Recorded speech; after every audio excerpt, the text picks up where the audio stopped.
troisième numéro de votre émission matinale Nopinen pour le compte de cette semaine. Mesdames et messieurs, bonjour et merci de toujours honorer ce rendez-vous matinal. Le programme aujourd'hui, des échanges, de la rigolade, mais aussi et surtout un invité pour vous plonger dans l'univers artistique, dans l'univers de la musique.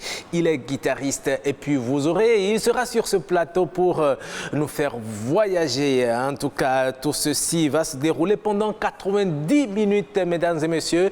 Si vous venez de prendre votre position, sachez que vous avez fait la meilleure option ce matin. Jennifer Sativi, bonjour. Bonjour Roch, très heureuse de voir que vous avez la pêche ce matin particulièrement. Oui, écoutez, tous les matins, on est très heureux de savoir que des téléspectateurs nous suivent et font désormais cette émission leur tasse matinale. Justement, donc je commence déjà par saluer les téléspectateurs. Bonjour et merci de nous préférer. Roch a si bien annoncé le contenu de cette émission, mais ce qu'il faut également retenir, c'est que nous sommes mercredi, Roch, et nous abordons une thématique de fait de société, justement, et nous nous intéressons à la vie de couple. La femme peut-elle refuser la popote? Oui, c'est une grande question, ça paraît banal, mais il arrive des fois que la femme refuse la popote. Pour quelle raison la femme peut-elle refuser la popote? Est-ce parce que c'est insuffisant?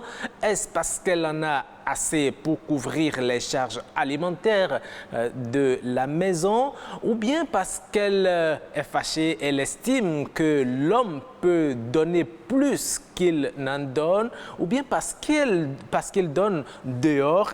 En tout cas, beaucoup de choses peuvent justifier le fait que la femme rejette la popote, mais quelle que soit la situation, est-ce que la femme peut-elle refuser la popote, Jennifer Sativi? Oui, vous savez, plusieurs raisons peuvent expliquer cette réaction. Ça, c'est clair, plusieurs raisons peuvent l'expliquer.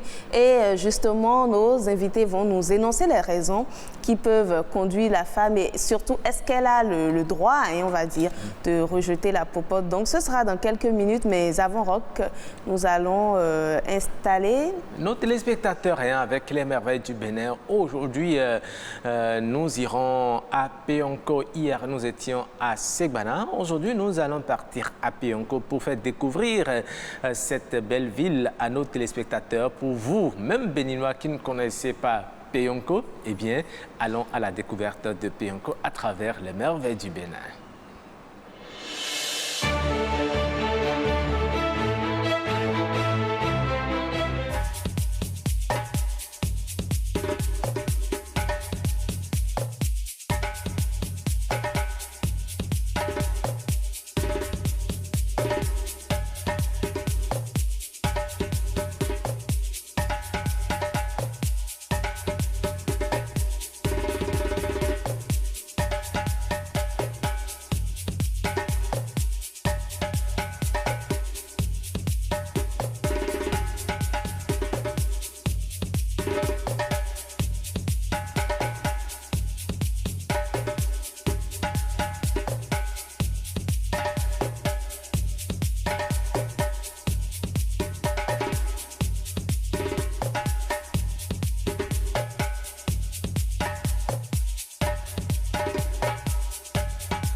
Voilà, nous étions, mesdames et messieurs, hein, à Péonko. Vous avez pu voir, Jennifer, je ne sais pas si vous avez vu ce qu'on pilait dans... C'est de l'igname pilé, oh là là. tout naturellement, parce que nous sommes au nord du Bénin. Et vous avez vu la sauce là? La sauce au fromage. Tout à fait. Vous savez, vu qu'on est le matin, oui. On va attendre un peu. On ne va pas trop saliver là ce matin. En tout cas, moi j'ai bien aimé. Hein. Ça veut dire que si vous allez à Péonko, eh bien, la nourriture, elle ne coûte rien du tout là-bas. Avec un peu de sauce seulement, vous avez mangé, puis vous êtes bien rassasié. Contrairement aux grandes villes, je suis sûre que ce qu'on paye à 500 000 francs ici, arrivé à Péonko, je ne suis pas sûre que vous pourrez finir. Mais vous savez, un jour, j'étais en mission là-bas et je pensais que c'était les liens pilés qu'on sait à Cotonou à 500 francs là. J'ai dit, mais servez-moi liens pilés pour 500 francs. La dame a dit non. Je n'ai pas bien entendu. Je suis sûre qu'elle vous aurait apporté. J'ai dit 500 francs. Et celui qui nous guidait dit, chef, vous ne pouvez pas manger ça. Et je vous jure, quand j'ai demandé comment vendre pour 200 francs, je n'ai pas pu terminer pour 200 francs. Vous voyez ça? Donc ça, c'est la réalité. C'est pour vous dire qu'il fait bon vivre là-bas. Hein. Et puis vous mangez aussi de la viande, du fromage dans la sauce, en tout cas. À très bon prix, c'est sûr. Oui, à très bon prix, hein, en tout cas. C'est cela. C'était là, nous étions à Péonko. À présent, nous allons rester dans cette ambiance matinale de gaieté. On rit beaucoup par ici et on dit beaucoup de choses très importantes dans le rire également. Et vous allez voir, nous avons, je ne sais pas s'ils sont des médecins ou s'ils sont chirurgiens. S'ils sont des chirurgiens, s'ils sont en train de vouloir aller au bloc, je ne comprends pas. Je ne comprends pas. En tout cas, nous avons deux humoristes sur ce plateau. Ils ont décidé de vous faire rire ce matin avec mon réalisateur Onge Niquez Dorego. Nous allons les découvrir. Hein. Bonjour, ici c'est Amour. Oui. Amour Ayou. Oui, monsieur. Voilà. Vous allez bien? Je vous vois avec votre... tenue de bloc. Bon. Et si on commençait à décrire un peu comment vous appelez ça? Bon. Votre chéchia là. Bon, là, à la sortie, on va en parler. À la de ça. sortie. Est-ce que vous avez au coup, comment on appelle ça, médecin? On travaille sur le temps. Donc, à la fin, on va faire ces clarifications conceptuelles. Voilà. D'accord. Ah, c'est clarification conceptuelle. Voilà. D'accord. OK. Vous avez bien assimilé votre cours de méthodologie. Et vous, c'est Samuel Sabin? Oui, je suis Samuel Sabin. Et ce qu'on a porté à la tête, c'est casse de sécurité. Voilà. Casse de sécurité. À Vous savez, le filet là? oui, casse de sécurité. Vous savez, quand il y a eu la Covid, j'ai été en Chine. J'ai été en Chine et j'ai guéri 1250 moustiques atteints du paludisme. J'ai guéri 1250 moustiques atteints du paludisme. Guéri 1250 moustiques. Oui, atteints du paludisme. S'il te plaît, réduis un peu. Bon, ok, 30 seulement. Voilà. 30 seulement. En tant que médecin. Oui, vous savez, mais aujourd'hui, je ne suis pas là en tant que médecin. Je suis là en tant que grand maître spirituel. Grand maître spirituel. J'ai la solution à tous les problèmes. Et vous, madame, vous souffrez de déception sexuelle et déception amoureuse. Vous avez déjà connu 250 gourmets. Je vous dis ce soir que, disons ce matin, je vous dis ce matin que avec moi, c'est fini. Ah bon? Vous allez connaître votre 360e gourmet. Vous avez menti, trop menti. Bon, lui, il est un plaisantin. Laissez-moi me présenter. Moi, je suis, le médecin. comme vous le savez, je suis AMOIR, Amour. Je suis docteur, chercheur, spécialiste en pharmacologie. Bon, ça vous dérange un peu? Pharmacologie. Oui, moi, je suis spécialiste des femmes. Je traite les femmes souvent. Donc, après mes analyses, vous savez, l'Afrique est un continent qui dispose d'une pléthore de ressources. Parlant des ressources naturelles dont dispose l'Afrique, nous avons les femmes de teint noir qui sont en voie de disparition. Ouais. Donc, en dehors de tout ça aussi, les femmes chauves. Les femmes chauves. Les femmes chauves? Oui. Comment vous avez fait pour savoir qu'une femme est chauve? Bon, ça, elles ont tout le temps des cheveux sur la tête, vous ne saurez jamais. Non, mais non. Laissez-moi vous dire, moi j'ai un conseil à donner à mes amis. C'est-à-dire, si tu es un homme et tu veux épouser, ou bien si tu veux faire une relation sérieuse et durable avec une femme, je vous conseille les femmes chauves. Aïe, pourquoi? Non, les femmes chauves, ce sont des femmes qui ne dérangent pas leur mari. J'ai besoin de telle somme pour acheter des mèches brésiliennes, pour pouvoir me tresser. Non, une perruque, c'est 10 ans de relation. C'est tout. Il faut la changer, la perruque. Justement, il faut la changer, il faut changer la coiffe. Vous allez constater qu'aujourd'hui, les jeunes aiment porter une sorte de tenue qu'on appelle clotop. C'est un habit qui laisse voir le bas-ventre. Les femmes sont superbes intelligentes. Vraiment. Qui portent ça? Ce sont les hommes qui portent ça? Non, les jeunes plutôt, les jeunes femmes. Les jeunes femmes. Voilà. Donc, quand on porte ça, on voit le bas-ventre. Non, c'est pour passer un message. Les femmes ne portent rien au hasard. Ah bon? Quand elles portent cette tenue qu'on appelle clotop, c'est pour attirer l'attention des hommes. Regardez, on a faim. Pensez à notre... Je ne suis pas d'accord. Je défends la cause des jeunes femmes sur ce plan. Nous défendons la même cause. C'est pas fini. Oui. Je suis le grand maître spirituel, je vous rappelle. Grand maître. Pour lutter pour retrouver la tendresse, vous qui avez déjà fait 29 ans dans le célibat, répétez cette prière à 0 heure. Je prends l'engagement de ne plus ruiner les hommes dans les restaurants. C'est tout. C'est tout. Maintenant, les hommes qui sont chauves, et je pense à mon ami Cédric, les hommes qui sont chauves. Ton grand-père était chauve. Tes oncles sont chauves. Ton papa est chauve. Et toi-même, tu vois que tu es chauve. Je viens te dire ce soir, ou bien ce matin, qu'il n'y a pas de solution pour toi. Toi, si tu seras chauve. Toute ta génération. Et c'est ça. Vous êtes terrible. Non, mais vous savez, il peut reconstituer. Il y a des produits aujourd'hui qu'on peut passer sur le crâne pour faire repousser. C'est inné. Mais vous ne voyez pas qu'aujourd'hui, on fait pousser les barbes. C'est aussi possible pour la tête également. Bon, là, on ira chercher encore d'autres remèdes pour voir s'il aura. On ira au laboratoire. D'accord.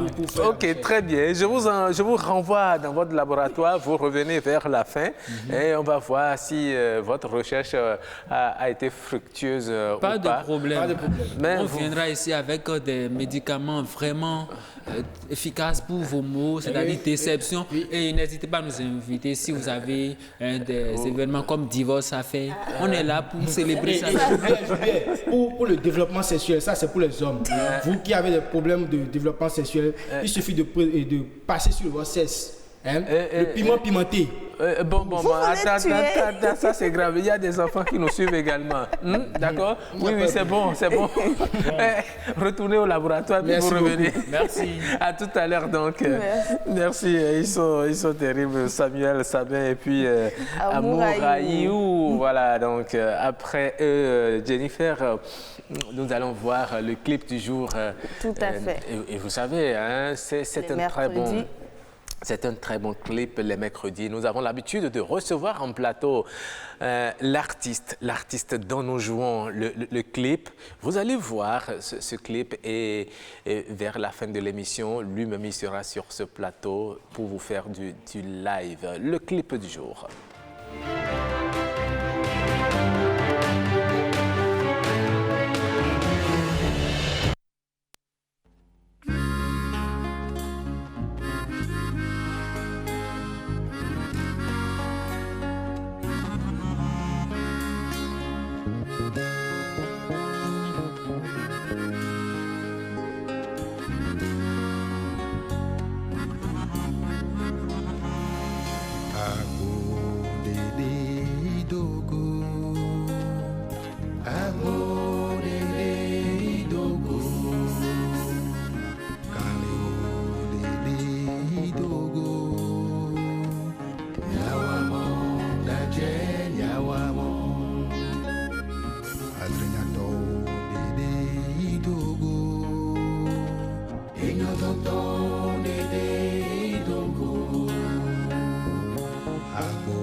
la dangia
Voilà, l'éducation est le meilleur héritage à laisser aux enfants. C'est le message que véhicule justement ce clip que nous venons de savourer. Si vous ne laissez pas une bonne éducation, vous ne donnez pas une bonne éducation à votre enfant, vous avez beau vous construire de grands immeubles de votre vivant et bien sûr, ils les vendront ou juste après votre décès, tout ce que vous avez passé des dizaines d'années à bâtir va s'écrouler comme un château de cartes.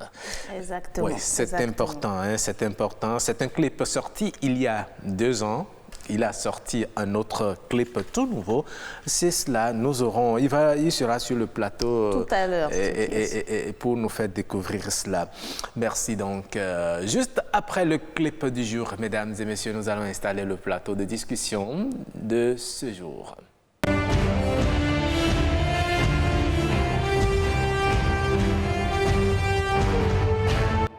Nous parlons aujourd'hui d'une question importante dans la vie de couple. Vous savez, aucun couple ne peut tenir sans la popote, hein? Oui, la popote, elle est très importante. C'est l'homme qui généralement donne la popote, mais il arrive des moments que la femme refuse de recevoir la popote que lui remet son mari. Pourquoi? Est-ce qu'elle a le droit de refuser? En tout cas, nous allons faire le débat ici et nos invités nous ont déjà rejoints, n'est-ce pas, Jennifer Sativi? Ils sont déjà sur ce plateau, donc vie de couple, la femme peut-elle refuser la popote? Nous recevons sur ce plateau une femme au foyer, habituée déjà de nos Pinden, Madame Naya Lawson Alassane, bonjour. Bonjour Madame Jennifer. Merci d'avoir accepté notre invitation. Merci. Vous allez bien? Ça va très bien. Vous avez toute changé belle. de look, c'est pour phaser Monsieur Alassane? Certainement. C'est pour casser aussi c'est pour rompre avec la routine. Oui, Ah oui, il le faut. En Hein. tout cas, Il le faut. j'espère qu'il vous a vu avant votre départ de la maison. Non, Bon, mais il m'a vu. Faites tout pour qu'il vous voie au retour. Je ne manquerai pas. D'accord. Ok, donc en face de vous, un chef de famille également, Monsieur Solegla Achille, justement, qui est sur ce plateau en tant que chef de famille. Et au plateau, nous aurons également Roch, également Viviane Awassi Tossou, une personne du 3e âge, pour avoir un peu son avis sur la question. Tout à fait. Nous l'aurons au téléphone tout à l'heure. Voilà, le décor est ainsi planté. Hein. Je veux bien commencer par la femme. La femme. La popote, c'est vous qui la gérez. C'est vrai que c'est nous qui vous la donnons, mais c'est vous qui la gérez. C'est vous qui avez la latitude d'accepter ou bien de refuser. Vous, personnellement, est-ce qu'il vous est déjà arrivé de refuser une fois la popote? Merci beaucoup, monsieur le journaliste. Ça commence bien. Alors, quand un homme s'échine, qu'il trouve de l'argent et qu'il pense à ce que la femme le dépense pour le bien-être de la famille, je crois qu'il n'y a aucune raison de refuser cela. Deuxièmement, la popote, je dirais que c'est le droit de la femme. Ce n'est pas le droit de la famille. Ce n'est pas de la famille, mais dès lors que c'est la femme qui en dispose. Parce que c'est important parce que certaines femmes prennent la popote pour aller faire autre chose. Donc ce n'est pas pour elles. Nous n'allons pas entrer dans ces dérives, parce que moi j'appelle ça dérive. La popote, c'est pour quelque chose de ponctuel et il faut pouvoir l'utiliser à cette fin. Donc nous allons rester dans la ligne droite du sujet. Alors deuxièmement, je disais donc que la popote, que ce soit dans une situation de dispute, même à 2 pas du divorce, la femme n'a pas le droit de refuser la popote. C'est son droit, c'est comme un droit.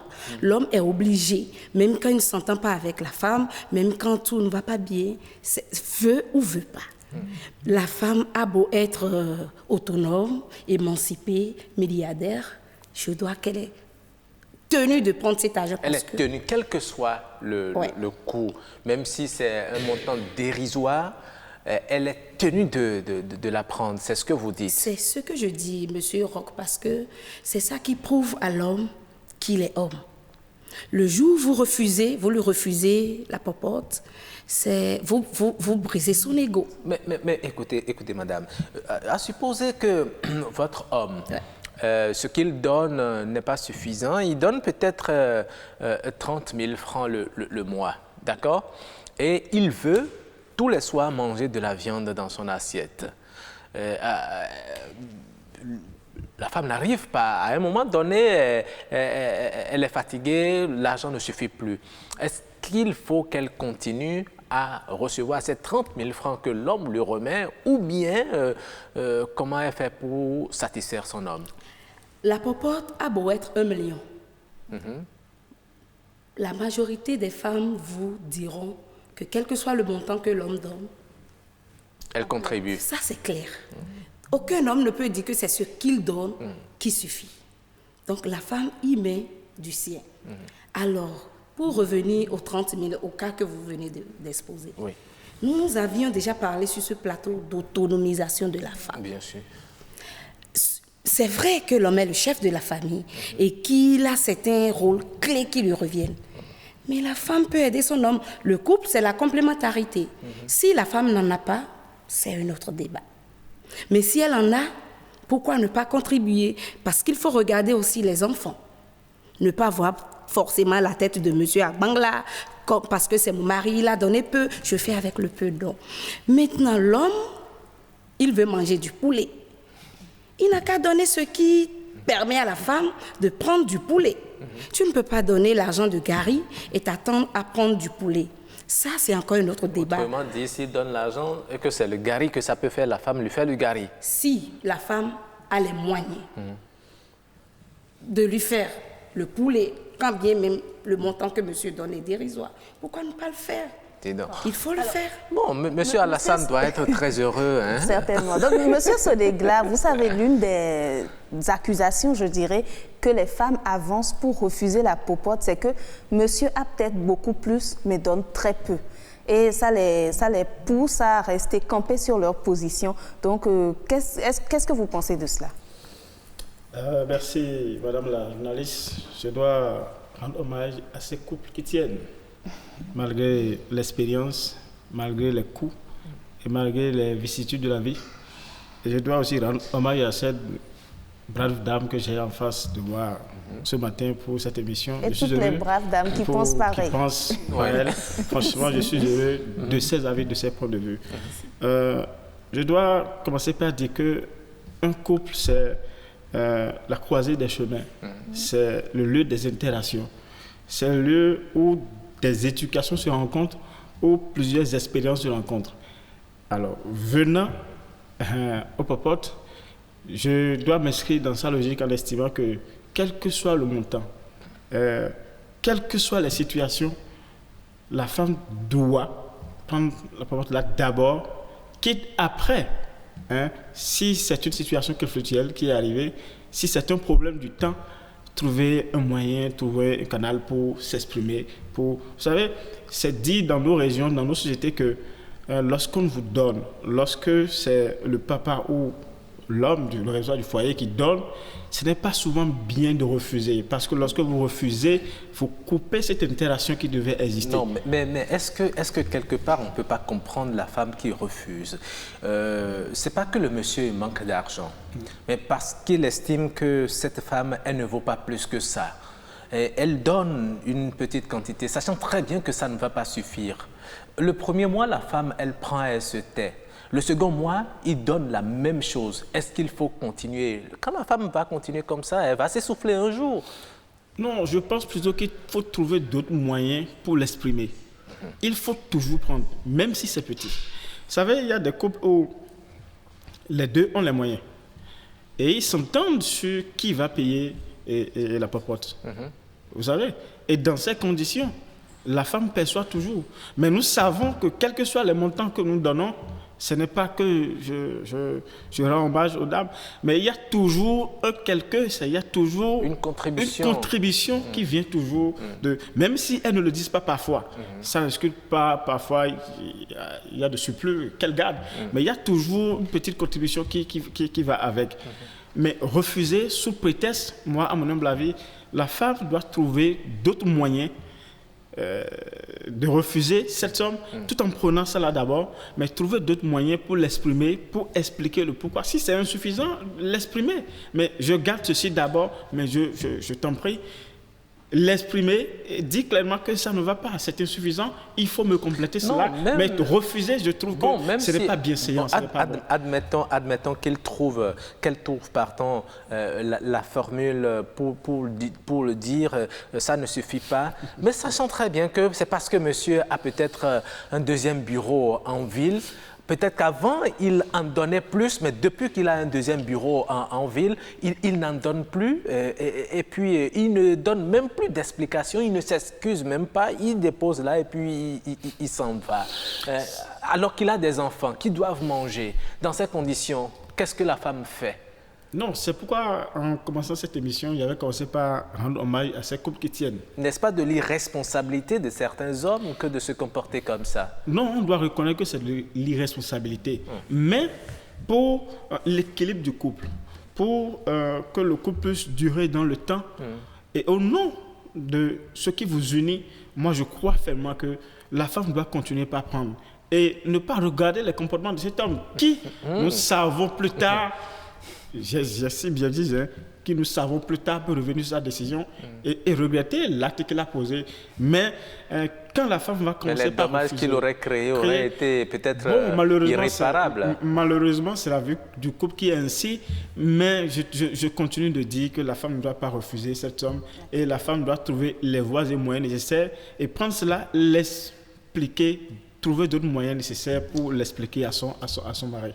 Justement, en parlant de moyens d'exprimer, j'aimerais demander, Madame Naya, comment peut-on, dans le cas qu'a évoqué Roch par exemple, comment la femme peut-elle exprimer son mécontentement? Est-ce qu'elle n'est pas victime dans ce cas? Mais je brûlais d'envie de réagir à ce sujet-là. Non, mais parce que le cas que M. Roch pose, je note que c'est un cas de mauvaise foi. D'accord. C'est un cas dans lequel l'homme est de mauvaise foi. Oui. Il a les moyens et il ne veut pas donner, soit parce que désormais il a une maîtresse, soit parce qu'il estime que la femme, elle ne me respecte plus, elle a des caprices désormais. Il réduit. Un moyen de la punir. Voilà. Mais c'est aussi simple que ça. Si c'est 20 000 qu'il donne, tu prends les 20 000. Si tu avais, toi en tant que femme au foyer, tu avais l'habitude de lui cuisiner peut-être du couscous royal, désormais, tu lui fais du galifoutou aux omelettes. C'est sans tapage, en fait. Même lui dit, il faut compléter. Non, ça va être un débat stérile. Donc, c'est de revoir la méthode carrément. Si vous aviez l'habitude, il n'a jamais peut-être pris du gari. C'est le moment de lui en offrir. Tu fais du gari ici, des grains d'arachide ici, des glaçons. Bien présenté, il va aimer. Peut-être qu'il n'attendait que ça de vous très longtemps parce qu'il serait tombé dans la routine, qui sait. Ok, donc toujours accepter. Mais ces femmes aussi qui, en retour, essaient de punir leur homme en cassant leur ego, comme vous l'avez dit tout à l'heure. Est-ce que ce n'est pas un moyen également de lui rendre l'appareil? Oh là là, excusez-moi, mais je dirais que ces femmes-là sont bêtes. Et quoi? Elles sont bêtes. De refuser la popote? De refuser la popote. J'ai beau être millionnaire, moi, j'ai beau être émancipée, j'ai beau être autonome. Ça là, c'est un peu comme tout et ouais quoi. C'est pour moi. Et donc, j'ai dit. Donc, refuser la popote à un homme, la femme, elle se fait du mal sans le savoir. Mais si c'est insignifiant. Si c'est insignifiant, je prends quand même. Non, c'est une manière, c'est une manière de dire. Monsieur Roch. Non, vous savez, il y a certaines femmes, pour faire mal, ce que vous donnez là, je vaux 1000 fois plus que ça. Sans ta popote, je peux vivre, je peux entretenir mes enfants. Et puis, ils déposent l'argent là, et puis, elle ne regarde même pas, elle ne le calcule même pas. Il revient trouver l'argent là. Je continue de dire que, quelle que soit la situation, qu'il ne faut pas refuser l'argent de popote. Vous pouvez prendre cet argent-là et le laisser peut-être dans un coin de votre table de nuit, dans votre chambre. Le monsieur sera en train de voir ça tous les jours, mais verra que sans que vous ayez touché à cet argent, vous subvenez aux besoins de la famille. C'est une force. Et votre mari va vous respecter, qu'il le veuille ou non. Il sera en train de voir tous les matins que l'argent qu'il vous a remis est là, mais que vous êtes en train de surveiller aux besoins de la famille. Mais est-ce que cela ne va pas créer d'autres problèmes? Il va peut-être se poser la question, quelles sont vos sources de revenus? Et cela peut vous créer d'autres problèmes dans le ménage. Peut-être qu'il peut supposer qu'il y a quelqu'un qui vous finance par derrière parce que lui n'a pas assez de moyens. C'est pour cela que vous rejetez ce qu'il vous donne. Le monsieur d'en face venait de dire qu'il rend hommage au couple du moins qui tiennent. Oui. Un couple, c'est le dialogue. Un couple, c'est la confiance. Moi, je ne peux pas, par exemple, pour mon cas, je ne peux pas revenir d'un voyage, peut-être, acheter un présent de, excusez-moi, 100 000 à un enfant et que mon mari soit étonné, sachant pertinemment peut-être que mon salaire ne vaut pas ça. Donc, penser que la femme a d'autres sources de financement. La femme n'est pas censée dire à son homme, moi, mon mari sait par exemple que je suis dans le domaine de la mode, mais il n'a pas forcément idée de ce que je fais dans la mode qui me rapporte de l'argent, aussi bien de la gauche que de la droite. Okay. Donc, il y a plusieurs paramètres. Est-ce qu'il ne serait pas mieux que de lui déclarer vos sources de revenus pour éviter ces idées qu'il peut avoir sur vos sources de financement, qu'il estirpe de sa tête l'idée que, bon, il peut y avoir un amant derrière qui vous finance et que c'est pour ça que vous rejetez, lui, sa popote. Il y a des hommes qui le méritent, ça, il faut le dire. Quoi? Il y a des hommes qui méritent qu'on leur déclare les sources de revenus. Non, ça c'est vrai. D'accord, ok. Mais pas tous. Quels sont les critères? Je ne sais vraiment pas. Lorsque vous avez un mari qui vous accompagne dans tout ce que vous faites, lorsque vous avez un mari qui réfléchit parfois à votre place et vous dit, mais ça, je pense que tu peux le faire, qui peut te rapporter si. Monsieur Alassane le fait bien, je profite de cette occasion. Non, quand un homme quand il fait bien, disons-leur qu'ils font bien. D'accord. Mais lorsque vous avez un homme comme ça, qu'est-ce que vous avez à lui cacher quoi que ce soit, alors que parfois vous êtes là, il vous fait des surprises, il vous gâte de tout. Mais au contraire, c'est quand vous n'allez pas le faire qu'il va le découvrir dans votre dos. Il va manquer de confiance et à jamais. Donc, je le disais, donc c'est une question de communication dans le couple, de management. Il faut apprendre à écouter et à connaître son vis-à-vis. Très bien. Oui. La logique de Madame Alassane, je me rends compte que refuser la popote blesse vraiment l'ego de l'homme. Donc, j'aimerais savoir si monsieur est du même avis. Non, vous savez, pas forcément. Tous les hommes ne sont pas du même format. Il y a des hommes pour qui vous refusez, conscience pour eux, ça ne leur dit rien. La vie continue, vous refusez, il peut passer, reprendre, ou il peut laisser, lui il s'en fout, lui il fait ce qui ne lui vient pas à la tête. Alors, je devrais revenir un peu sur un des aspects qu'elle a développé tout à l'heure pour dire que, à mon humble avis, le grand souhait, ce n'est pas que la femme réponde à un homme qui a un comportement auquel elle n'était pas habituée. Et lorsque la femme commence par opposer une réponse, pour moi, c'est le début des conflits. Si l'homme avait l'habitude de te donner 20 000, si c'est une sauce, c'est un repas que tu avais l'habitude de faire, continue de le faire. Moi, je pense qu'il y a une force derrière le silence. Mais avec quels moyens si elle n'en a pas? Non. Le cas, l'exemple que nous avons donné, que vous avez donné tout à l'heure, c'est que l'homme avait l'habitude de donner 20 000 et continue de donner 20 000. Maintenant qu'elle a une maîtresse dehors, n'a peut-être pas réduit, bien réduit de 15 000, de 5 000, je suppose. Si les 15 000 pouvaient faire quelque chose, moi, c'est un principe de vie.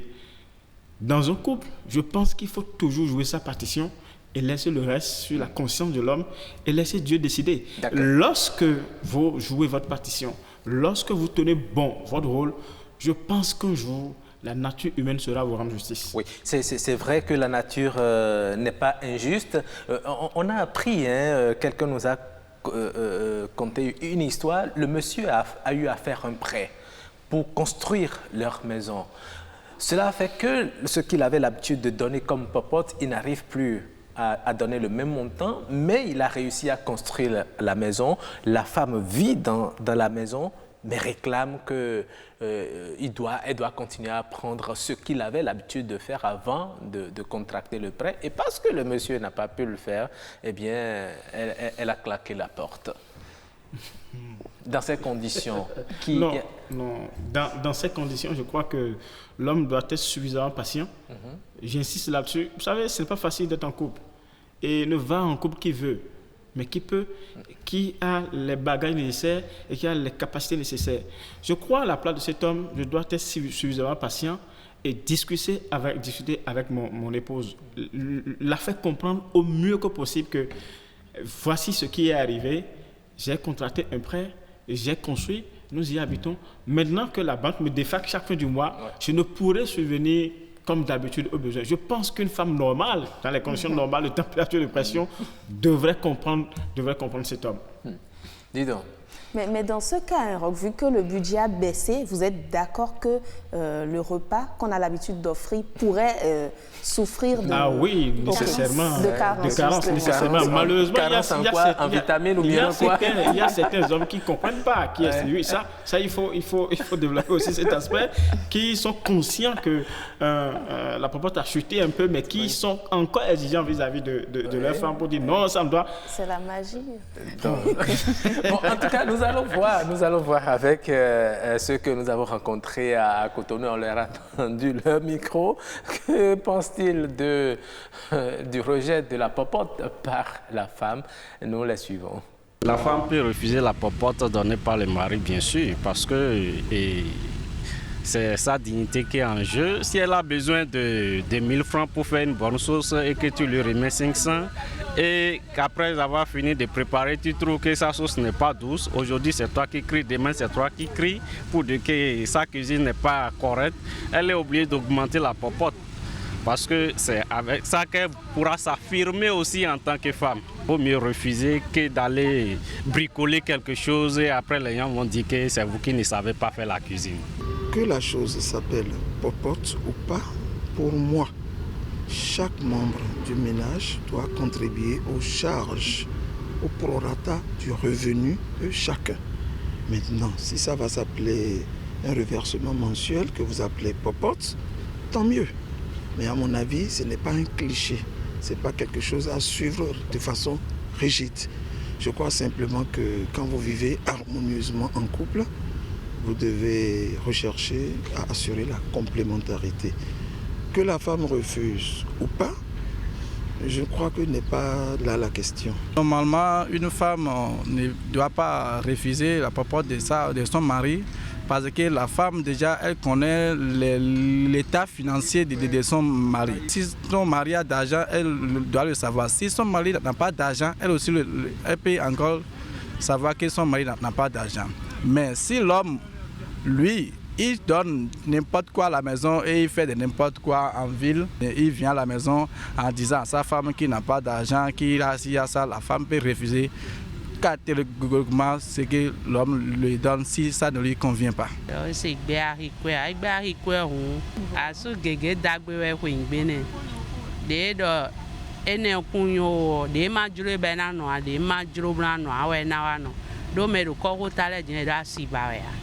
Để na gbombo dogon to even mo to nu edo po e na jo boyi bna pulu e bo anje pavé to bondio e we de ti donc on a soutenu au bona ta do 1 franc. La popote c'est contribuer à nourrir la maison, si je peux m'exprimer ainsi, même si la femme en a et l'homme ne trouve ça inutile. Néanmoins, même si c'est 25 francs, il doit porter à ce que la femme utilise et dépense déjà pour la popote. Donc forcément, l'homme doit contribuer, l'homme doit donner la popote et la femme a le devoir d'accepter. Elle refuse, ça dépend des motifs du refus. Si elle refuse honnêtement et que l'homme sait qu'il est responsable face à certaines charges, tant mieux, ils vont se compléter et les ressources iront ailleurs dans l'intérêt du couple et de la famille. Mais le vrai souci, j'ai remarqué que dans nos sociétés africaines, nos épouses aiment lire le droit, la civilité occidentale, quand il est question d'arracher des droits, mais quand il est question de faire face aux charges, elles veulent rester coutumières. Et ça fait un peu de l'hypocrisie souriante. Ah oui, on a entendu Beaucoup de choses, hein, beaucoup de choses. Il y a quelqu'un qui a dit, vaut mieux refuser que d'accepter, bricoler quelque chose pour qu'on dise que vous ne savez pas préparer. Madame Lawson, Madame Alassane. Les deux. Voilà. Non. Vous êtes Mademoiselle Lawson, mais Madame Alassane. Ok. Voilà parole. Voilà quelqu'un qui dit qu'il vaut mieux refuser que d'accepter, faire quelque chose pour que les gens disent que, bon, vous ne savez pas préparer. Non, je ne suis pas d'avis. Je ne suis pas d'avis dès lors que si vous savez cuisiner, même avec 500 francs, vous allez cuisiner quelque chose de potable. Ce n'est pas le montant qui fait la qualité de ce que vous voulez cuisiner. Même avec 500, vous pouvez cuisiner quelque chose de potable. Avec 500, le simple crin-crin aujourd'hui peut être bien, même s'il n'est pas riche, mais il peut être cuisiné poisson 300, crin-crin 150, huile rouge 50 ou affiti 25, huile rouge 25. J'ai déjà fait une bonne sauce. Nous allons vous soumettre très bientôt à une compétition, à une émission, un challenge sur BB24, une compétition en cuisine. On va voir si avec 500 francs, effectivement, vous pouvez faire ce que vous dites là. Ah oui, c'est un engagement que vous avez pris. Oui, Monsieur Sodegla, vous avez suivi également. Oui. Merci à tous ceux qui ont réagi. Vous savez, il y a que tout ce que nous disons, c'est pour un homme normal qui vit dans un couple avec une femme normale. Ah. Je précise. Puisque de plus en plus, nous avons des gens qui découvrent la jeunesse et qui découvrent la vie de couple. Ils n'ont pas une expérience, ils n'ont pas l'âge. Vous savez, l'âge est aussi social, hein. Ce n'est pas parce que vous avez 30 ans, 35 ans que vous avez forcément l'âge de vous marier, non. Ils n'ont pas l'âge social qu'il faut pour se marier. Patatras découvre la vie de couple, enceinte, une fille qui aussi n'a peut-être pas l'âge de se marier. Et puis c'est comme ça qu'ils constatent qu'ils sont en couple. Dans ces conditions, n'attendez pas à tout ce que nous disons ici que ça puisse leur correspondre. D'accord.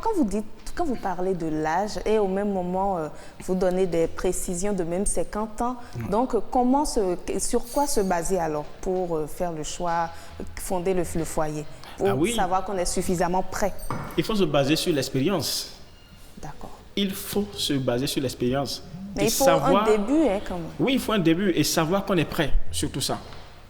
Lorsque vous sentez que vous n'êtes pas prêt, écoutez, tous ceux qui ont fait la bonne expérience savent qu'il faut toujours en parler à quelqu'un, un parent, ceux qui ont encore le papa, ceux qui ont le maman, savent toujours qu'il y a un parent, un oncle, un cousin qui conseille, qui dit attention, celui avec qui tu sors, est-ce qu'il faut.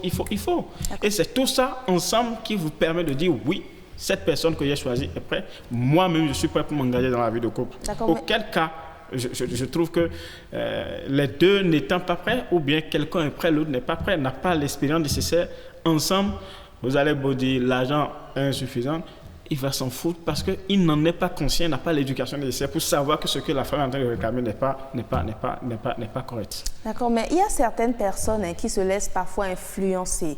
Donc, nous avons un des personnes qui sont intervenues qui a donné l'exemple de la France qui aime s'identifier peut-être aux femmes européennes, par exemple. Madame Alassane, qu'est-ce que vous pensez de cela? Non, mais ça, les réalités ne sont pas les mêmes. En Europe, vous ne verrez pas de couple où la femme attend tout de l'homme, non.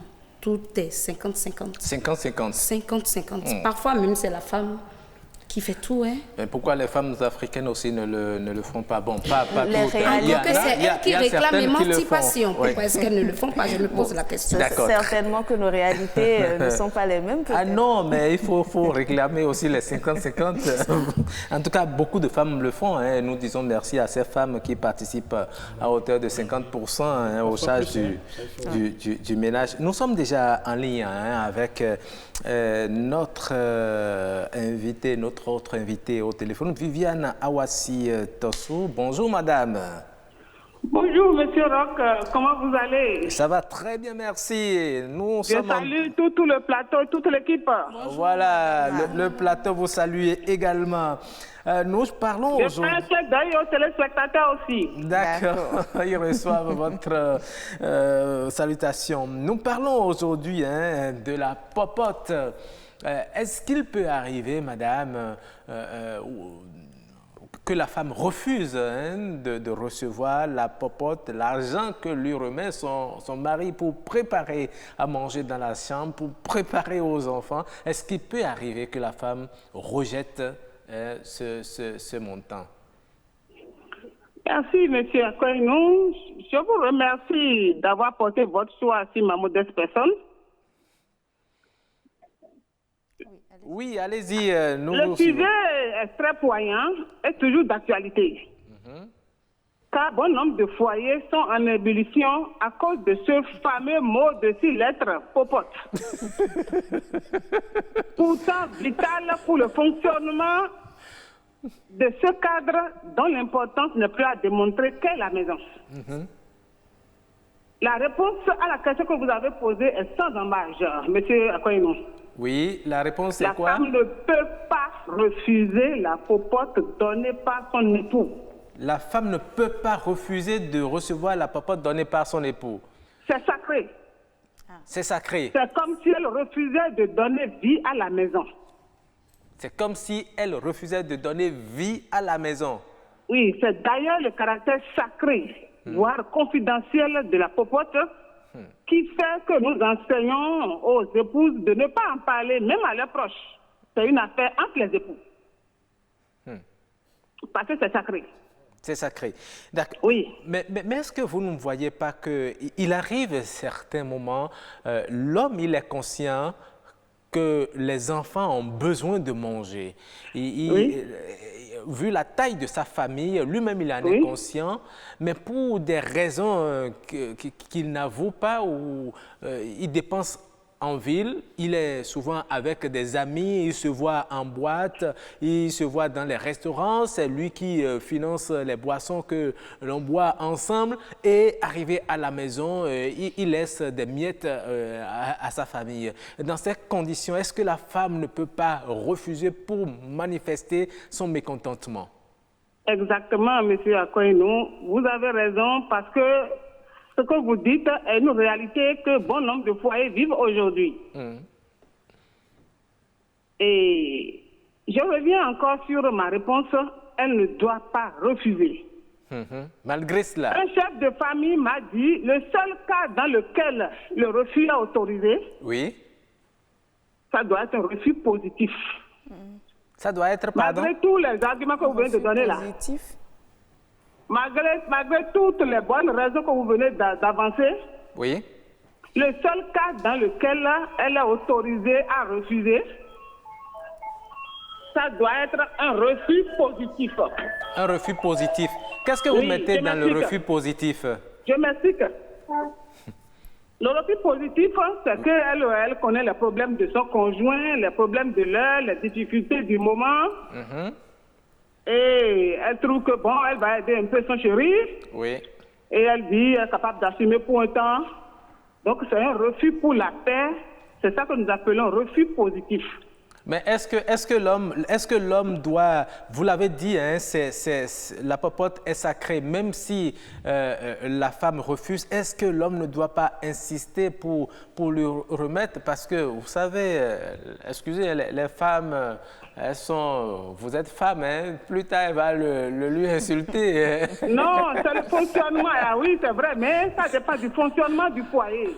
Le niveau du fonctionnement de ce foyer. Parce que ce refus-là, c'est non chéri, avec ce que nous faisons actuellement, les dépenses que nous faisons, c'est l'amour qui est en train d'agir, ce n'est même plus un refus. Mais comme vous savez, ce que vous avez dit est poignant. Ne viens pas, vous savez que ne vient pas à nos pindaines le sujet qui veut. C'est parce que ça brûle que vous en parlez toujours. Tout à fait. Donc c'est comme ça. D'accord. Donc je continue mon intervention. En vous disant que, comme c'est sacré, nous voudrions prier les époux comme ceux que vous venez de citer là. Qui font la promotion du refus de la popote par nos chères mamans. Donc il y a des comportements et des conditions qui favorisent le refus. D'accord. Comme vous l'avez dit là, il y a des pères de famille, excusez, ils ont les moyens suffisamment, mais ils affament leur famille. Donc, c'est que les éléments qui favorisent ce refus, c'est de ça que vous parlez. Oui. Mais la popote en elle-même ne doit pas être refusée. Vous me comprenez? D'accord. Très bien. Elles sont toujours en train de courir à gauche, à droite, alors que le mari a les moyens. Imaginez un monsieur, il a bien les moyens, il dit à sa femme, je n'ai rien. La femme s'est débattue pour préparer à manger, mais elle l'a retrouvé dans une cérémonie en train de distribuer les 200 francs neufs. Il est devenu Olo là-bas, en train de distribuer des billets, alors que la femme s'est échinée pour faire du cré-cré aux enfants. C'est pas normal. D'accord. Donc, c'est des éléments. Il faut que les hommes aussi soutiennent un peu les femmes dans leurs petites dépenses pour éviter qu'elles grignotent sur la popote. D'accord. Parfois, elles sont dépassées, quoi. Vous savez, la popote n'a jamais suffi à ma grand-mère ni à ma mère. C'est pas à moi que ça va suffire. D'accord. Une dernière question pour finir. Oui. Vous savez, il y a certaines femmes qui dérobent l'objectif de la popote. C'est quand on donne qu'elles vont donner des tontines ou bien pour aller s'acheter je ne sais pas, des pailles parce qu'elles veulent être au même niveau que d'autres femmes. Quand c'est comme ça, quand l'homme constate que sa femme se comporte comme ça, est-ce qu'il ne va pas être amené à diminuer la popote? Exactement, monsieur Akouaïnou. Ça fait la deuxième manche qui embrouille la gestion de la popote. Nous allons parler maintenant des hommes, non? Oui. Maintenant, vous parlez maintenant des femmes, elles-mêmes. Un monsieur m'a dit qu'un ami est venu lui rendre visite, mais ce qu'on lui a servi, il a tellement bien mangé, il dit, tu donnes combien? Que le nom qu'il y a chez lui, là, ça fait à peine la moitié de ce que lui, là, ici, mais il ne mange pas bien, alors qu'il donne 2 fois la même la proportion de ce que le monsieur donne. Elle dépense pour autre chose. Et nous, femmes aussi, parfois, on ne planifie rien. On va au marché, on achète tissu, le plastique rouge qui a brillé, telle mèche, le nouveau modèle qui est arrivé. Alors que ce n'est pas l'objectif, on n'a pas fait ce budget avant de quitter la maison. Bon, vous comprenez un peu ce que je dis? Oui, madame. Il y en a aussi qui exigent plus que le monsieur en a. Le monsieur qui gagne 60 000 francs et tu demandes 80 000. Ou bien, tu dis que tu veux prendre la popote par mois, alors que ton monsieur est ouvrier, il dit c'est par semaine, il peut payer. Vous voyez un peu les problèmes qui sont autour. Voilà. Là c'est encore un autre point du sujet. Donc, merci beaucoup. La responsabilité est partagée, je veux dire quoi? Oui, merci beaucoup, Madame Viviane Awassi Tassou, pour votre brillante intervention. Tout le monde a aimé ici. Mais nous prions les femmes de ne plus garder le col aux épaules pour demander l'augmentation. C'est avec douceur. D'accord. C'est avec douceur, s'il vous plaît. D'accord, c'est entendu. Elles ont entendu. Merci beaucoup. Bonne journée à vous, madame. Merci, c'est moi. Oui. Oui. Madame Awassi Tassou a dit beaucoup de choses. Il y a M. Sodegla qui était content. Parce qu'il a trouvé du renfort. Pas forcément, mais elle a parlé juste. Elle a dit l'essentiel, ce qu'il faut. Pour moi, cette dame conçut un repère auquel il faut parfois faire recours dans certaines situations. Et elle allait jusqu'à évoquer le fait qu'il faut un refus positif. Dans quel cas? C'est un complément pour soutenir, pour accompagner l'époux. Lorsque vous-même, en tant que femme, vous comprenez la situation, vous savez déjà le contexte dans lequel vous vivez. Et si vous avez un peu, c'est un moyen pour vous de contribuer à la survie du couple, d'accompagner l'effort de cet homme. Ça, ce n'est pas du refus, mais c'est de dire, tu pourrais orienter cette somme pour faire autre chose, au lieu que moi, j'encaisse ça encore. C'est autant, mais c'est des signes de sagesse. Mais vous savez, les femmes qui dérobent la popote pour autre chose, pour acheter les pailles, par exemple, est-ce que ce n'est pas du ressort de l'homme d'acheter des pailles à sa femme? Si la femme s'habille bien, elle sort bien, on voit que c'est le monsieur qui le lui a acheté. C'est pour l'honneur du monsieur qu'elle le fait. Est-ce qu'on ne peut pas comprendre ça par moment? Moi, je fais partie de ceux qui pensent qu'il ne faut pas tout contrôler autour de la femme. Lorsque vous cherchez à tout contrôler, vous ne serez pas en paix. Vous remettez l'argent de popote, le reste ne vous concerne plus. Si elle en utilise, n'est-ce pas, pour d'autres fins, si elle s'habille, c'est pour votre bien. Mais je sais qu'il y a d'autres hommes qui vont jusqu'à contrôler et à faire le point de ce qu'elle achète. Le nombre de morceaux de viande, de poisson, la qualité du poisson. Non, à mon humble avis, la vie ne donne pas si tant de D'accord. Madame Alassane, justement, vous avez également écouté Madame Awassi Tossou. Est-ce que vous n'êtes pas d'accord, parce qu'elle a évoqué beaucoup de choses, dont l'utilisation parfois de ces frais-là pour se faire plaisir par la femme? Je dirais simplement qu'elle est vraiment une personne du 3e âge, qu'elle est une personne expérimentée. Et vraiment, je lui tire chapeau. Nous devons prendre exemple sur des personnes comme ça. Donc, j'exhorte la jeune génération, la mienne, à emboîter le pas. À cette école-là. Mais au même moment, les hommes popotent à côté de la popote. Quoi? À côté de la popote.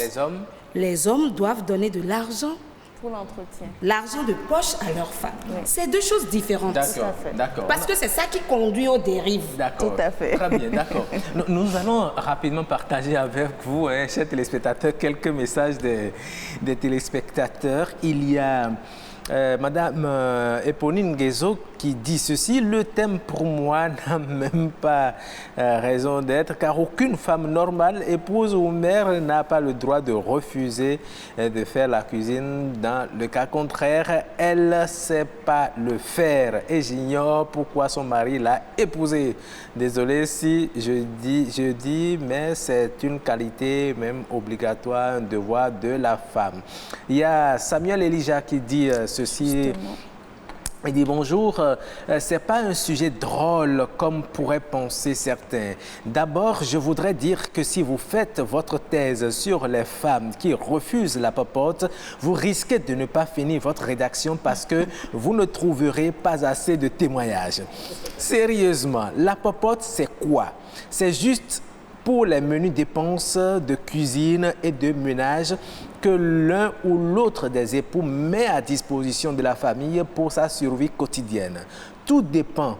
La femme refuse-t-elle parce qu'elle serait fâchée ou parce qu'elle a assez de quoi s'occuper de la famille? Si c'est le premier cas, ça peut arriver régulièrement, mais tenez-vous tranquille, ça ne dure que le temps d'un jeu. Elle reviendra redemander et même plus que ce qui était prévu. Mais si c'est parce qu'elle a assez de quoi s'occuper de la maison, je ne sais pas si on en trouvera. Cependant, je dis que ça peut arriver dans le cas où la femme aime vraiment son homme et sait qu'il gagne très peu et elle comprend. Dans ce cas, je dis oui, elle peut refuser la popote. Dans la tradition, c'est comme la dot. C'est l'homme qui la donne. C'est la preuve qu'il s'occupe de sa famille. C'est un devoir qu'il ne peut se soustraire à celui-ci. Une femme qui refuse dans ce contexte serait mal interprétée et cette femme serait mal vue. Mais du point de vue social moderne, la raison du refus devrait être bien comprise par l'homme. D'accord. Nous avons également un message de Mémé Dagia qui dit « L'argent de la popote n'a jamais été suffisant. Aucun homme, je pèse mes mots, ne donne jamais assez ce qu'il faut pour y faire face. La femme mère, responsable de son foyer, épouse respectable et respectée, met toujours son génie créateur en jeu pour tout faire pour joindre les deux bouts sans rechigner. C'est une affaire d'éducation de base et c'est pour cela qu'il faut toujours laisser tous les enfants participer aux travaux domestiques dans vos maisons. Aucun privilège pour les garçons. Il y aura une prise de conscience plus tard. Il n'y a pas à vouloir faire la popote. Ça s'apprend et se développe par expérience pour la vie. Une vraie femme n'est jamais fatiguée de faire la popote ou la cuisine, c'est un art. Et un dernier message, celui de Madame Gisèle Dantinon. Elle dit « Bonjour à tous. La femme peut refuser la popote si cela ne permet pas de faire à manger correctement. S'il s'agit d'une baisse liée à une situation financière délicate de son mari dont elle est au courant, elle ne va pas refuser. Elle-même peut compléter. Mais quand on ne partage pas les informations relatives aux gains des époux, c'est difficile pour la femme d'accepter les diminutions sans avertissement. Voilà. Voilà. C'est un message tranché. Oui, un message tranché. Il faut communiquer les ressources, il faut dire, voilà, mon salaire, c'est ce que je gagne. On s'entend, la popote, on donne ça comme ça, et puis voilà, tout est quitte. On connaît déjà votre position, Madame Alassane, mais vous avez la parole pour votre mot de fin très rapidement, en 30 secondes. Merci beaucoup, chers journalistes. Merci de nous avoir invités. Je crois que c'était un réel plaisir. Quand on parle de Naya, femme au foyer, je me vois tellement petite pour le nombre d'années, mais que vous m'ayez invitée, je crois que c'est une opportunité pour moi d'apprendre, surtout de Madame Viviane. J'ai appris beaucoup de choses, malgré mon jeune âme, mon parcours, mon petit parcours de vie de foyer. Merci beaucoup. Merci à Monsieur. Merci à vous aussi, Monsieur Solegla. C'est un plaisir de partager ce plateau avec vous. Et le sujet aussi, j'ai beaucoup aimé. J'espère que ceux qui nous ont suivis ont tiré beaucoup de leçons. Et au couple, de comprendre qu'on ne va au couple qui veut, mais va au couple qui peut. Et que chaque jour est une expérience de couple. Absolument. Chaque jour est une expérience de couple. Ce n'est pas parce que de l'autre côté, on donne beaucoup que ça marche à coup sûr. Il faut tenir compte de ces réalités et il faut surtout communiquer au sein du couple. Ça évite beaucoup de suspicions, beaucoup de problèmes, n'est-ce pas, Jennifer Sativier? Je suis tout à fait d'avis avec vous. Et c'est la fin de ce débat. Nous allons dire merci à nos invités en les accompagnant par cette virgule qui présente à nouveau notre pays, le Bénin. Bienvenue au Bénin. Paysage verdoyant, relief multiforme, faune et parc naturel, plages ensoleillées, cité balnéaire ultra moderne, rythme au corps, rite au cœur, vestiges et reliques d'une histoire séculaire, brave peuple, biens et personnes sécurisées. Le Bénin, terre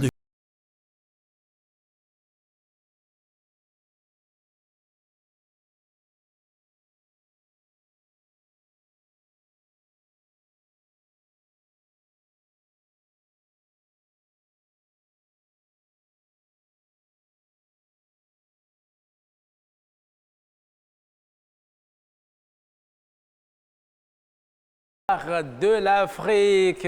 Qu'est-ce que c'est beau, tout simplement. Alors, Jennifer, oui, c'était un peu chaud tout à l'heure. C'était un peu chaud, exactement. Oui, mais très intéressant. Oui, et vous savez, notre sujet, us et coutumes, est également lié au sujet. Ah bon? Vous allez apprendre comment ça se gère en milieu Wémé. Donc, les activités de la femme Wémé, c'est lié à la popote rock. D'accord, avec notre artiste Anis Pépé qui nous entretenait depuis... oui, non, c'est plutôt us et coutumes. Oui, us et coutumes avec... docteur Delors Faton. Exactement. Très bien, nous allons voir us et coutumes, comment la femme se débrouille-t-elle dans ses activités. En milieu.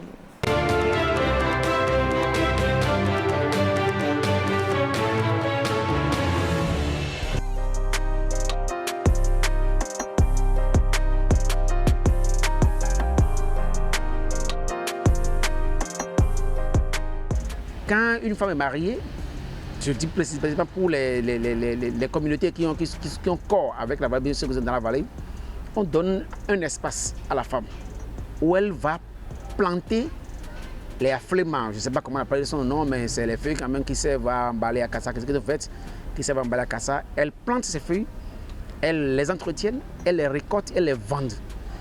Et pour la vente, de manière régulière, chaque 3 jours pour les jours de marché, je ne sais pas si c'est le cas d'Azolissé, une femme peut vendre entre 3 000 et 5 000 chaque 3 jours. Et c'est toujours le cas, parce que les feuilles se renouvellent chaque fois. C'est les femmes qui s'occupent de la production de l'huile de palme. De manière traditionnelle, c'est les femmes qui le font, ce n'est pas l'activité des hommes. Piment, les piments, c'est des récoltes que les femmes font souvent, elles vont récolter. Quelquefois, elles sont accompagnées par les hommes, mais c'est une activité exclusivement aussi réservée aux femmes, en complément aux autres activités que les femmes font normalement dans tous les coins du Bénin.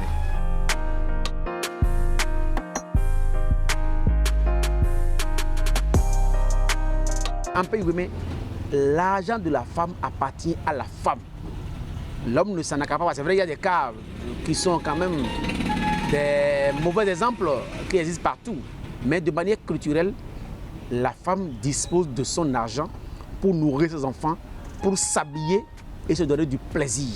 Et ces plaisirs, elles sont de plusieurs ordres de plaisir, mais son argent, c'est pour elle. Elle peut acheter de l'espace, de terrain et construire pour ses enfants.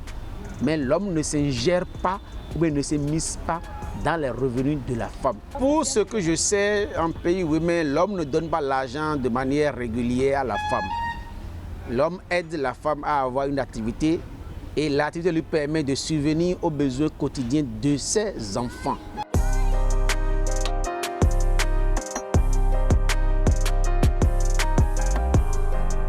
Je suis devenu assez conservateur, assez traditionnaliste et trop fier de ma culture, la culture women comme la culture béninoise et la culture africaine. Je pense que le défi qui nous revient en tant que jeunes, en tant qu'intellectuels, en tant qu'universitaires peut-être, c'est de retourner à ces valeurs pour y tirer ce qu'il y a de bien afin que nous vivions davantage mieux. Parce que dans ces valeurs que j'ai citées tout à l'heure, tout ce que j'ai cité, il y a tellement d'aspects positifs qu'on peut valoriser et mettre au devant de la scène et mettre au devant de la culture universelle. Quand je prends juste l'aspect que je veux de dire que en pays women, quand une femme est épousée, on lui donne une activité, l'homme a l'obligation de trouver une activité génératrice de revenus. Et cette activité qui fait que l'homme lui abandonne ses charges et lui s'occupe d'autres charges. Mais aujourd'hui, on épouse les femmes, on ne leur permet pas d'exercer une activité économique et on les domine et on veut qu'elles soient femmes comme ça, alors que ce n'était pas le cas par le passé. Moi, je pense qu'il y a tellement de valeurs qu'on peut tirer et qu'il faut qu'on y fasse recours pour pouvoir améliorer notre condition de vie et permettre à l'Afrique de se développer de manière harmonieuse et digne.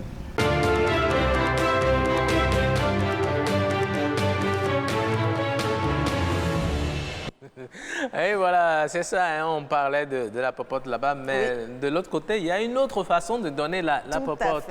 Quand on épouse la femme, on lui donne un espace pour lui permettre de faire la culture de ses papiers, de ses feuilles qui servent à emballer la kassa, kana. Vous savez, surtout de l'autre côté là-bas, on ne dit pas kassa, hein, on appelle ça kana. Tout à fait. Donc, vous voyez que les réalités sont différentes parfois. Oui, les réalités sont vraiment différentes et varient d'une localité à une autre, mais c'est ça qui fait la richesse justement hein, de notre pays, de nos différentes localités. Jennifer Sativi.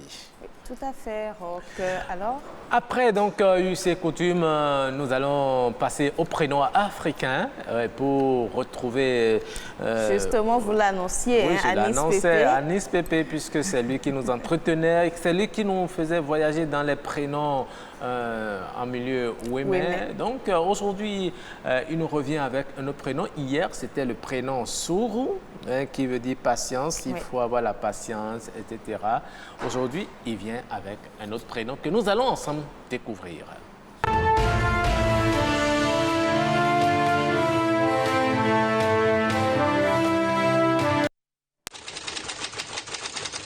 Fadonbo. Le Fa avait dit que oui, le Fa avait prédit, oui, que c'est seulement 12 ans après notre mariage que nous pourrons avoir d'enfants. Et que vraiment, on s'est peiné, on a tout fait. On n'a pas eu d'enfants avant la 12e année. Donc, Fa et Donbo, le Fa a dit vrai. Fa oromila. Oba ogomile gun. Mais quand nous sommes couliho, tikui no kono vidéo home nous là, bamé, drome, agbando gegeno bamé de votons. En principe, celui qui porte ce prénom doit reconnaître les mérites du Fa. Celui-là va aimer le Fa. Il ne pourra pas détester le Fa. Un enfant qui porte Fadonbo, normalement, doit aimer la tradition, la culture. Oui. Nom de famille, qu'est-ce que vous appelez le nom de famille? C'est un nom qu'on a donné à un grand-parent. Mais que ses descendants ont voulu maintenir, c'est tout. Ils ont voulu maintenir ça, c'est tout. Une femme peut porter aussi Fadonbo. Le Fa, c'est Fa. Si le Fa a dit vrai, le Fa a prédit que vous aurez d'enfants dans 12 ans et que l'enfant vient en sexe féminin, avec le sexe féminin, mais on va pas dire... il n'y a pas le prénom Fadonbo n'est pas masculin ni féminin, c'est ce que je voulais dire. Et voilà, donc, oui, vous avez vu? Un prénom assez riche, hein, on va dire chargé d'histoire et tout ça, qui peut être aussi nom de famille que prénom quand même. Tout à fait. Et qui peut être mixte surtout. Bien sûr, et il a dit. En tout cas, nous avons beaucoup aimé hein, ce prénom. Hein. Nous allons à présent passer à la capture, Jennifer, pour voir l'image que vous avez réservée pour nous aujourd'hui. Oui, la capture avec l'équipe technique de l'autre côté.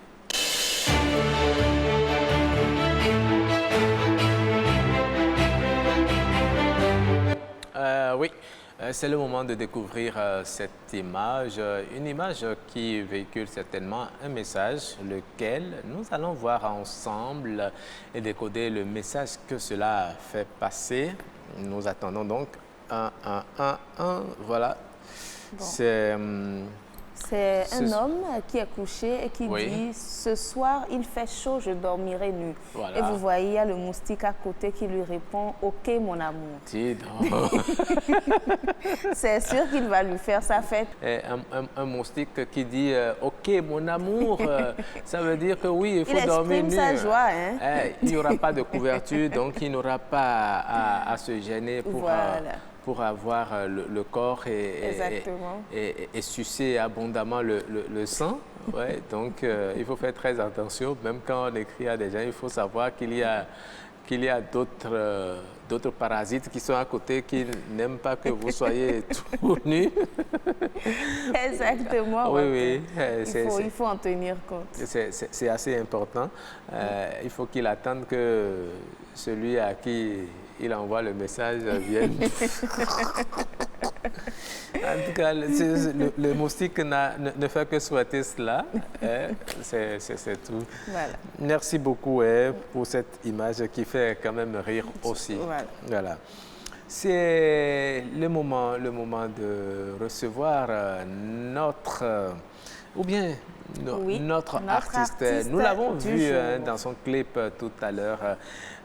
Isaac Talla, il s'appelle, vous avez pu voir le clip tout à l'heure. Il est en train de venir tout doucement sur ce plateau. Donc nous allons avec sa guitare et sa belle tenue. Oh là là, la guitare est tombée. Non, vous pouvez la reprendre. C'est un instrument assez précieux. Voilà. Vous voulez que je vous garde ça? Okay, voilà, je vous garde la guitare. Même si je n'en suis pas un bon joueur. Vous allez peut-être essayer.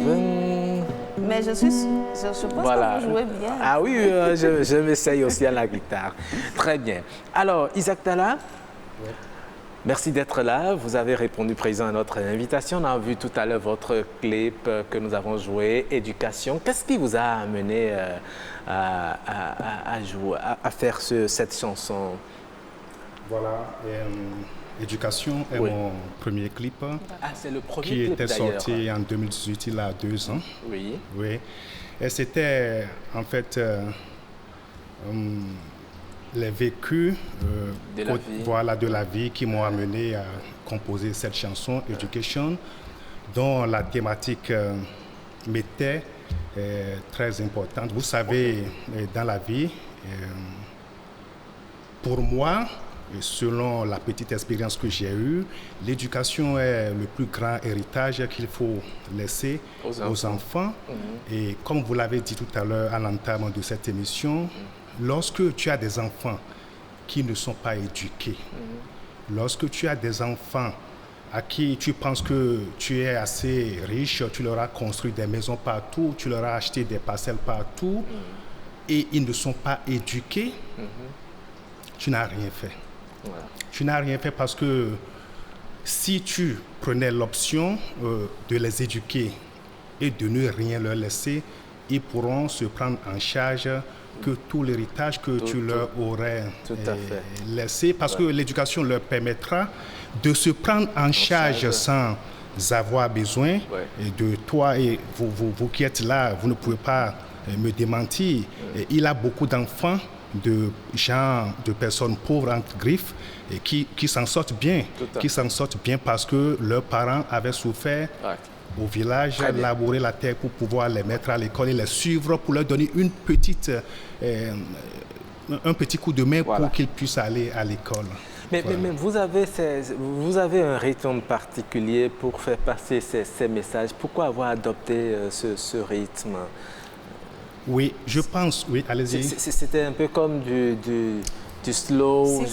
De la soul ou de Oui, c'est un peu. J'appelle ma démarche musicale le Tado Blues, c'est-à-dire le blues mélangé. On appelle ça le blues blanc. Le blues blanc. Voilà, vous n'allez pas entendre forcément des notes américaines, mais vous savez que vous avez des sonorités qui apparentent un peu le blues, voilà.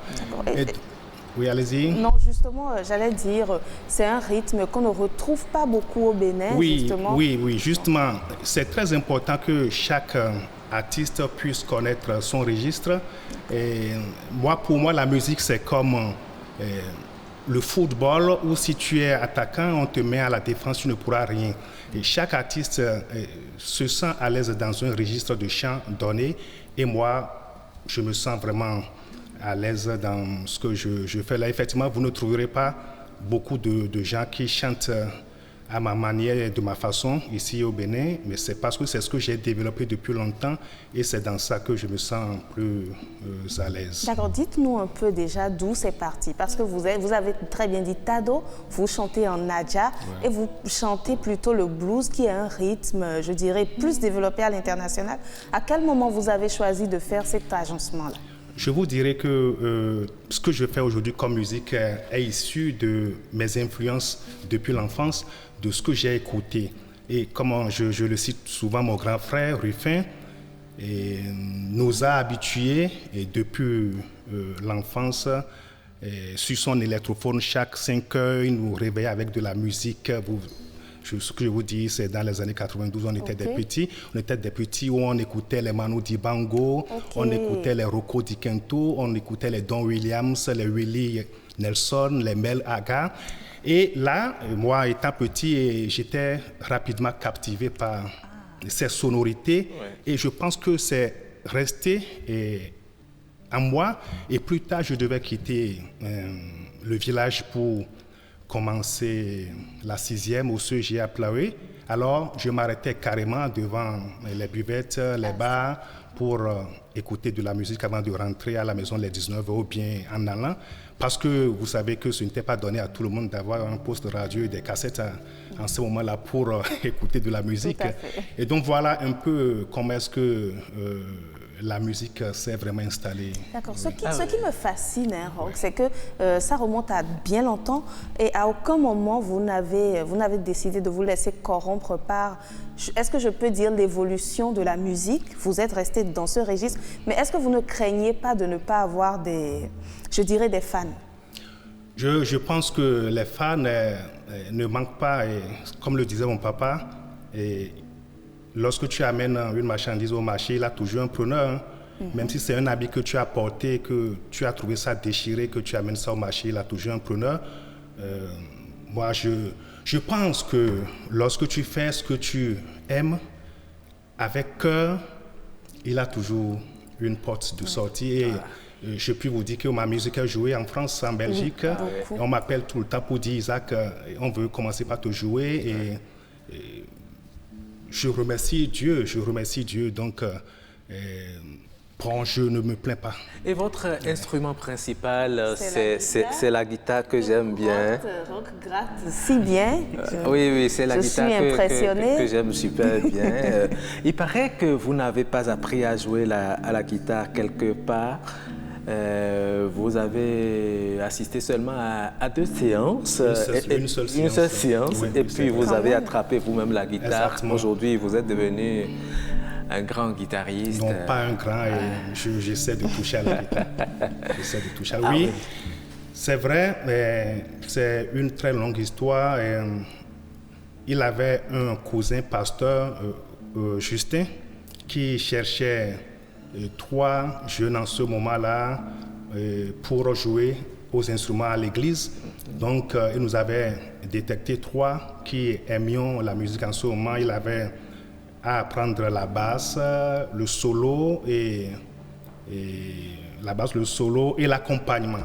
Et donc, il avait fait confectionner les guitares par un jeune qui fabriquait les guitares artisanales au village. Et puis, vint le jour où on doit commencer la première répétition. Moi, j'avais voulu faire la basse parce que j'aime tellement les sons de basse dans la musique. Et celui qui était venu pour nous apprendre les instruments a dit non, comme tu aimes chanter, il faut que tu fasses l'accompagnement, ça te permettra d'être en train de chanter au même moment où tu joues. Alors, on avait commencé les apprentissages, il était venu une seule fois et plus jamais il n'est revenu parce qu'on avait appris qu'il a trouvé un boulot à Cotonou, il est revenu. Et donc moi, je dis chacun a sa route, moi, aimant la musique, moi j'ai commencé par fouiller dans les livres pour trouver les accords, comment on fait Do, comment on fait Ré, comment on fait. Et c'est comme ça que je me suis avec le temps perfectionné à jouer vraiment à la guitare en autodidacte. En autodidacte, vous allez nous jouer tout à l'heure de la guitare. Moi, je me sais seulement, ça donne quelque chose. Sans souci. En tout cas, pour un amateur, je dirais que c'est pas mal. Ah oui. Merci beaucoup. Vous allez nous fabriquer quelque chose. Et il y a un dernier clip que vous avez sorti récemment qui parle de Retour au Bercail, c'est ça? Retour au Bercail, Sweet Home Blues. Pourquoi vous voulez que les gens reviennent au Bercail s'ils sont allés chercher leur bonheur quelque part? Oui, leur bonheur, oui. Mais vous savez, je pense que ça urge qu'il est vraiment le retour de la diaspora africaine sur le continent parce que vous savez que depuis les 400 ans d'esclavage, c'était les plus costauds qui étaient partis. C'est les plus géants qui étaient partis, les plus costauds qui étaient partis. Et de nos jours, c'est les plus intelligents qui partent de l'Afrique vers l'Europe à travers des bourses. Vous allez entendre les bourses canadiennes, les bourses françaises. Et comme ça, je pense que lorsque cette matière grise est partie et ne revient pas avec l'expertise qu'ils ont acquise là-bas, et il a un problème en Afrique. Et pour toujours enchérir, en Chine, quand les étudiants chinois partent en Europe, ils ont un contrat avec leur pays qu'ils doivent revenir. Et vous voyez aujourd'hui là où la Chine est. Et ce message, c'est un message que je voudrais que ça passe en toute douceur pour que les gens ne prennent pas que je me prends à eux, mais c'est une doléance. C'est une doléance qu'ils viennent participer à la construction qu'ils viendront rester. Leur pays. Voilà, ce n'est pas qu'ils viendront forcément rester et ne plus partir, mais déjà en commençant par revenir au pays, ils pourront découvrir peut-être des pôles d'intérêt en business et voilà, ça pourra les... Alors, vous allez nous fredonner rapidement cette belle mélodie avec la guitare que vous avez déjà commencé ou bien vous voulez nous faire une surprise? Non, Sweet Home Blues, oui, je ne sais pas.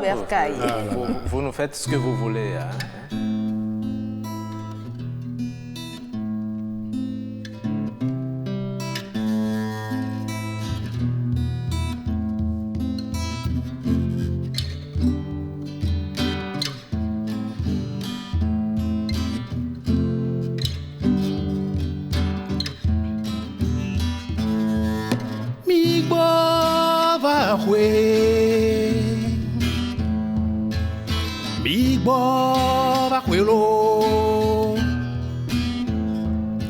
Africa viwe miole bono yelo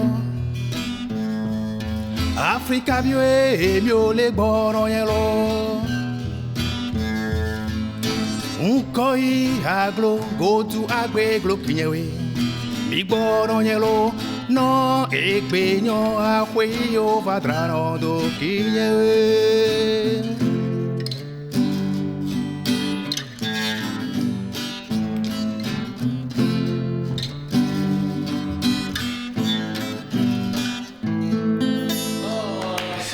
super, c'est magnifique. Et nous allons rapidement découvrir justement le clip.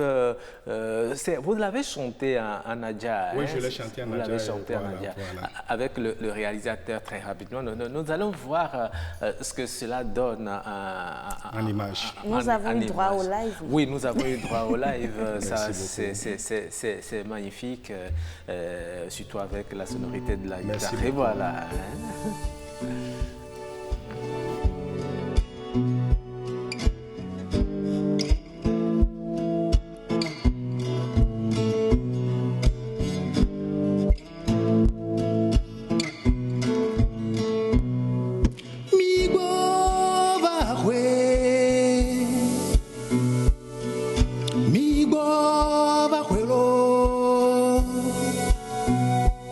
Africa viwe miole gbono yelo Africa viwe miole gbono yelo Ukoi aglo godu agbeglo kinyewe mi gbono yelo no egbenyo ahwe ovadrano do kinyewe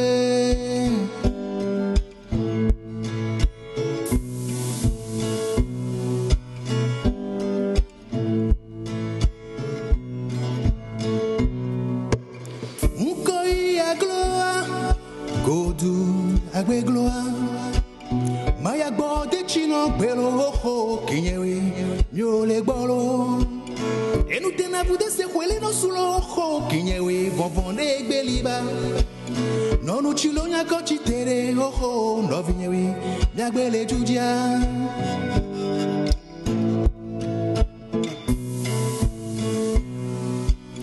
Mi o ne vai ci America Mi o ne vai ci Europa Yo ne vai ci Asia, Europe, Africa, le monji bokolo. Egli kholo to zezelo, chingilo otoam. Egbe to mimi to dayo duji, egli lo to mumulo. No mi shishi na zewe, no mi shishi na pasutawe. Yo ne bebe ci kam chakavo azede do no jorme bumba. Oho mibo.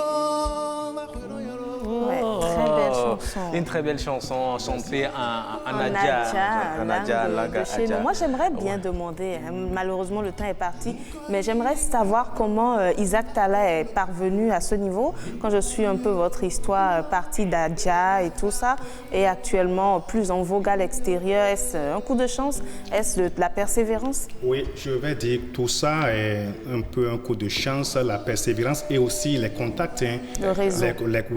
Le contact, les réseaux, les amis et qui ont vraiment mouillé le maillot pour Isaac, il faut voir celui-ci, il faut voir celui-ci, puis voilà, c'est comme ça que voilà, ça prend. Et vous avez, le clip là, il est déjà sorti, vous avez des tournées en vue ou bien... Je pense que je ne devais pas être actuellement au Bénin s'il n'avait pas vous devez être aux États-Unis. Je devais être en France. Je devais être en France. Voilà, on attend que tout ça là soit clair et pour qu'on puisse voir ce qui... Pourquoi pas un concert au Bénin? Oui, nous prévoyons tout, mais vous savez, il faut vraiment mobiliser beaucoup de moyens pour pouvoir faire les choses. Et nous y pensons et puis l'album va sortir, mon album va sortir d'ici fin avril et nous profiterons du voilà. Très bien. Pour faire la promotion. Merci. Merci beaucoup. Vous vous préparez, on va clôturer en beauté. Vous allez nous faire une autre démo avec la guitare pour nous raccompagner. C'est déjà la fin de cette émission. Nous disons merci beaucoup à vous, chers téléspectateurs, qui nous avez suivis jusque-là. Merci à toute l'équipe technique conduite, comme nous l'avons dit, par Ange Nicaise Dorego à la réalisation, et puis au son Arnaud Tosset, et puis Robles Avonzoncan à l'infographie et à la caméra justement Jules Akwei Voilà, tout à fait. Puis les décorateurs également. Gilbert, notre chef d'édition, Victoire Rongan, voilà, tout le monde. Et la chef production. Madame Abia Toumarou, qui est restée là. Merci à tout le monde. De l'autre côté du montage, ils sont nombreux à participer à la production de cette émission. C'est une grosse équipe qu'il fait. Allez, c'est fini pour aujourd'hui. Demain, vous serez en compagnie de Rose Danondé et de Alain Sochoumé pour une semaine. Allez, Isaac Dalla, c'est fini pour aujourd'hui. Nous vous disons merci, chers téléspectateurs. Allez, au revoir et à très bientôt. Ayaba, oh oh oh, Kosiba, son cri, oh oh oh, Babaragbe, Gogono, Inyetoy.